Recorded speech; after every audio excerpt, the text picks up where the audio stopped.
नमस्कार, फाइटर समाचार में आपका स्वागत है। पेश आज 22 अगस्त शाम 7 बजे राजस्थान की खास खबरें। स्थानीय निकाय चुनावों में पार्षद पद के लिए टिकट चाहने वाले उम्मीदवारों के लिए भाजपा ने नियमों को और अधिक कड़े कर दिए हैं। अब टिकट के लिए आवेदन करने वाले प्रत्येक नेता को अपने वार्ड के 3 अन्य संभावित दावेदारों के नाम भी आवेदन फॉर्म में बताने होंगे, जिन्हें पार्टी टिकट दे सकती है। इसके साथ ही आवेदक को अपने ऊपर दर्ज वर्तमान या पूर्व के सभी मुकदमों की पूरी जानकारी, जैसे एफआईआर नंबर, पुलिस थाना, अपराध की धारा, कोर्ट का नाम और आरोप की दिनांक लिखित रूप में देनी होगी। पार्टी ने यह भी अनिवार्य कर दिया है कि आवेदक जिस वार्ड से टिकट मांग रहा है वह उसी वार्ड का स्थायी निवासी होना चाहिए और इसके सत्यापन के लिए वार्ड का मतदाता पहचान पत्र या मतदाता सूची क्रमांक देना होगा। इसके अलावा उम्मीदवार को यह भी सुनिश्चित करना होगा कि नगर निगम, परिषद या पालिका पर उनका कोई बकाया नहीं है तथा उन्हें अपने पिछले सक्रिय सदस्यता, सांगठनिक जिम्मेदारियों और पूर्व में लड़े गए चुनावों का पूरा ब्यौरा भी देना होगा। राजस्थान हाईकोर्ट ने न्यायालय परिसर की सुरक्षा और अनुशासन बनाए रखने के लिए एडवोकेट, क्लर्कों और लॉ इंटर्न के प्रवेश, पहचान व आचरण नियमों को सख्त कर निर्देश दिए हैं कि बिना वैध रजिस्ट्रेशन या अस्थायी पहचान पत्र के किसी भी व्यक्ति को एडवोकेट, क्लर्क के रूप में कार्य करने की अनुमति नहीं दी जाएगी। वर्तमान में जोधपुर में 330 से अधिक लोग क्लर्क के रूप में कार्यरत हैं, जबकि वर्ष 2019 के बाद कोई नया पंजीकरण नहीं हुआ था। इसके मद्देनजर कोर्ट ने सभी पात्र अपंजीकृत क्लर्कों को 10 दिन में आवेदन करने तथा 45 दिन में पुलिस सत्यापन के साथ पंजीकरण प्रक्रिया पूरी करने के निर्देश दिए हैं। नए नियमों के तहत क्यूआर कोड युक्त स्थायी पहचान पत्र और निर्धारित वर्दी पहनना अनिवार्य किया गया है। साथ ही कोर्ट रूम में ईयरफोन का प्रयोग, मोबाइल के अनुचित इस्तेमाल, अनुशासनहीनता पर रोक लगाई गई है तथा ड्रेस कोड, कॉलेज आईडी और हाईकोर्ट पास अनिवार्य किया गया है। राजसमंद के देवगढ़ थाना क्षेत्र में 80 वर्षीय बुजुर्ग महिला पर हमला कर सोने के आभूषण लूटने के मामले में पुलिस ने आरोपी को गिरफ्तार कर लिया है। पुलिस ने आरोपी की निशानदेही पर लूटे गए आभूषण और घटना में प्रयुक्त हथियार बरामद कर लिया है। वारदात 16 अगस्त की सुबह लसानी गांव में हुई थी। पुलिस जांच में सामने आया कि आरोपी भारी कर्ज में डूबा हुआ था और इसे आर्थिक तंगी के लालच में उसने इस वारदात को अंजाम दिया था। आरोपी ने पहले पीड़ित महिला के मकान की पूरी रैकी की थी और सुबह के समय मौका पाकर इस गंभीर घटना को अंजाम दिया। घटना के बाद से ही पुलिस लगातार साक्ष्य जुटाने और आरोपियों की तलाश में जुटी हुई थी।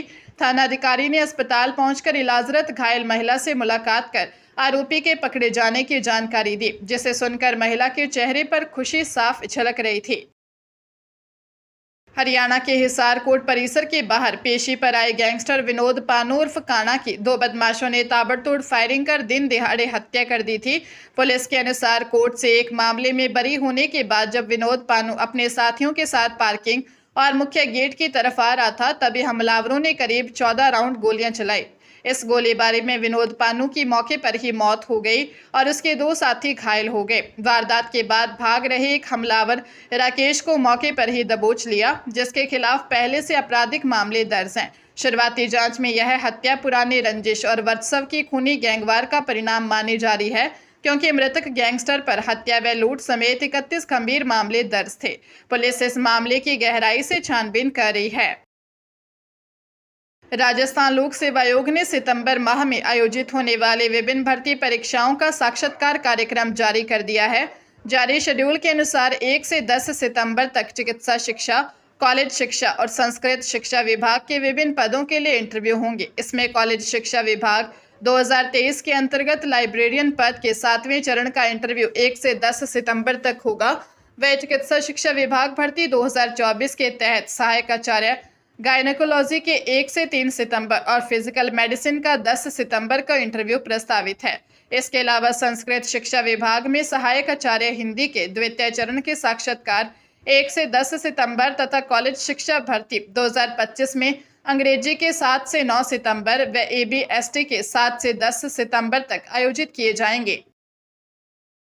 नागौर के पंचोड़ी पुलिस ने प्रधानमंत्री फसल बीमा योजना के नाम पर किसानों के साथ धोखाधड़ी करने वाले एक गिरोह का पर्दाफाश करते हुए 4 आरोपियों को गिरफ्तार कर लिया है। पुलिस ने आरोपियों के कब्जे से फसल बीमा से जुड़े दस्तावेज, फर्जी फॉर्म, 3 लाख रुपए नकद और एक कार जब्त की है। गिरफ्तार आरोपियों में सियाराम लॉयल, रविंदर, तरुण लॉयल और सुखबीर शामिल हैं, जो किसानों के खातों का फर्जी तरीके से बीमा करवाकर क्लेम की रकम हड़पते थे। इस मामले में एक शिकायतकर्ता द्वारा फर्जी तरीके से बीमा करवाकर 4,70,000 से अधिक का क्लेम उठाने की शिकायत दर्ज करवाई गई थी। जांच में सामने आया कि आरोपी किसानों के दस्तावेजों का दुरुपयोग कर फर्जी फॉर्म तैयार करते थे। एसपी आशाराम चौधरी के निर्देशन में हुई इस कार्रवाई में अन्य लोगों की संलिप्तता की भी जांच की जा रही है। हरियाणा के हिसार जिले के गांव प्रभुवाला में लेतानी मोड़ के पास लोगों को पैसे कई गुना बढ़ाने का लालच देकर करीब 4 लाख रुपए की ठगी करने वाले एक गिरोह का उकलाना पुलिस ने पर्दाफाश किया है। ठगी को अंजाम देने के लिए आरोपियों ने पुलिस की फर्जी वर्दी और वाहन का इस्तेमाल किया था, ताकि पीड़ितों को यह विश्वास हो जाए कि उनकी रकम पुलिस ने जब्त कर ली है। समय रहते स्थानीय लोगों को इस फर्जीवाड़े पर शक हुआ तो उन्होंने तुरंत पुलिस को सूचना दी, जिसके बाद उकलाना पुलिस ने त्वरित कार्रवाई करते हुए ग्राम प्रभुवाला में घेराबंदी कर गिरोह के 3 सदस्यों को गिरफ्तार कर लिया और घटना में प्रयुक्त वाहन को भी कब्जे में लिया।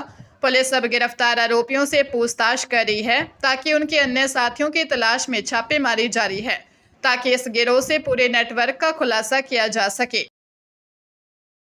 सीबीएसई की कक्षा 9 में 3 भाषाएं अनिवार्य करने के फैसले पर सुप्रीम कोर्ट ने चिंता जताते हुए स्पष्ट किया है कि छात्रों पर पढ़ाई का अनुचित दबाव नहीं पड़ना चाहिए। कोर्ट ने केंद्र सरकार और सीबीएसई को इस नीति को तुरंत लागू करने में आ रही व्यवहारिक दिक्कतों, जैसे योग्य एवं प्रशिक्षित शिक्षकों की कमी और अध्ययन संसाधनों के अभाव का समाधान तलाशने के निर्देश दिए हैं।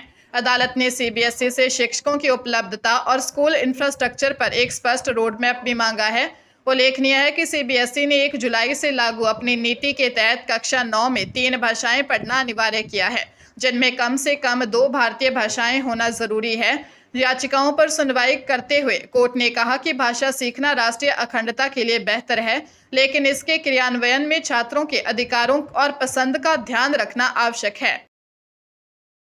उदयपुर में सूरजपुर थाना क्षेत्र के अशोक नगर स्थित अमृत श्री कॉम्प्लेक्स में हुई 7 लाख रुपए की नकबजनी के मामले में पुलिस ने 2 आरोपियों 32 वर्षीय हितेश कुमावत और 21 वर्षीय अमित फील्ड को गिरफ्तार कर लिया है। पुलिस ने उनके कब्जे से घटना में प्रयुक्त गाड़ी और चोरी की पूरी नकदी बरामद की है।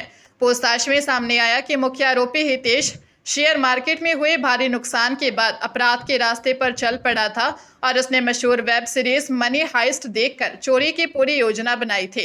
वारदात को अंजाम देने के दौरान आरोपी ने अपनी पहचान छिपाने के लिए परिसर के सभी सीसीटीवी कैमरों पर ब्लैक पेंट कर स्प्रे कर दिया था और बड़ी चालाकी से अंधेरे का फायदा उठाकर मौके से फरार हो गया था।